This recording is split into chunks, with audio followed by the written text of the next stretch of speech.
Hey there, Alan Mathews here from Classical Guitar Shed. In this video, I'm going to talk to you a little bit about the basics of guitardom, the basics of playing the guitar, the fundamentals of movement. And in the beginning is this stuff. And so hopefully, by the end of this few minutes, then you'll kind of get the basic gist of where everything can spring from. You can always go back to this video and refer to it to say, am I doing this right? Then refer to this video and say, does it match these things? Then yes, it's okay. So here we go. Let's jump right in. The first is the principle of alignment. You want to avoid extreme angles, any of this kind of crazy stuff. Same thing with the left hand. Nothing like this, nothing like, anything crazy. Avoid extreme angles. Ideally, there is a mid-range for every single joint.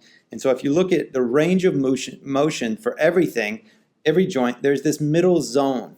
And that's the best spot. That's where you're going to be the strongest. That's where you're going to have the most possibilities of places to go. And it's where you'll find the less resistance for your tendons to move within those joints. And you'll, especially in your wrist, you have all this stuff going through here.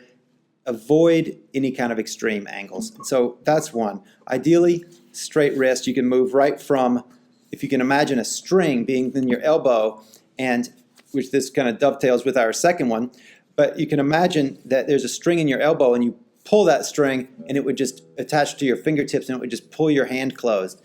And that would be a really nice straight wrist. So that brings us to our next one, which is whenever you're going to play with your right hand, just think about closing the hand and not closing the hand into a tight little fist like this, but close the hand into as if you're slapping. So let the tip joints be passive like this. Just let the tip joints be passive and go in. Now, eventually you won't play with the tip joints passive, but most people have this claw thing going on to begin with and use it too much. So I suggest at the beginning, just going completely passive with the tip joints, letting the tip joint collapse when you play, and then play. But you want to just close your hand, basically. This is the rule. The fundamental motion is we move from the big joint into the palm, as opposed to one of the big mistakes is pulling up like this. And so instead, close the hand. So if you ever wonder about how your technique is doing, just close your hand a few times and say, is this what I'm doing? And if not, then do that. The next fundamental that we're going to talk about is consistency. And you'll learn so much faster, like crazy amounts faster, much faster, if you do things consistently. So if you just do it the same way every single time, just like making a path through a field, if you follow the exact same path every single time, you'll have a nice shredded out path very much quicker than if you go a different route every single time. Same thing here, especially if you're just starting out or if you're really just starting to work on your technique, then do it the exact same way every time. So if you're going to play a note like this, then do it that way as much as possible. Be as consistent as possible. Because if you can make consistency, then every single time you run into a new technical challenge, then it's not a different thing. It's the same thing with some little different tweak in it. And so you'll learn much faster if you keep consistent with the way that you do things. Keep consistent with your left hand position, your right hand position, the way that you close your hand to play, your angles, the way that you sit, all these things. Keep it consistent and you'll learn faster. And then the next and the last one is it's mindset and focus.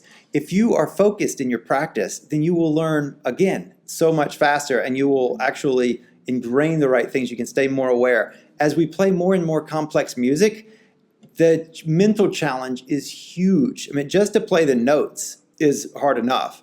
And to know which fingers on which hands play everything and to be able to do that in time, or with the metronome or anything like that, actually play, that's enough. But then also we have these phrasing things and we want to make this note louder and this note quieter and this note, swell, and all these different things that we have to do. It's a lot of mental bandwidth. And so part of this endeavor that is practicing the guitar and learning the guitar, it's being able to focus and really keep our attention on many different things and hop from one to the next in quick succession. And so focus in your practice is paramount.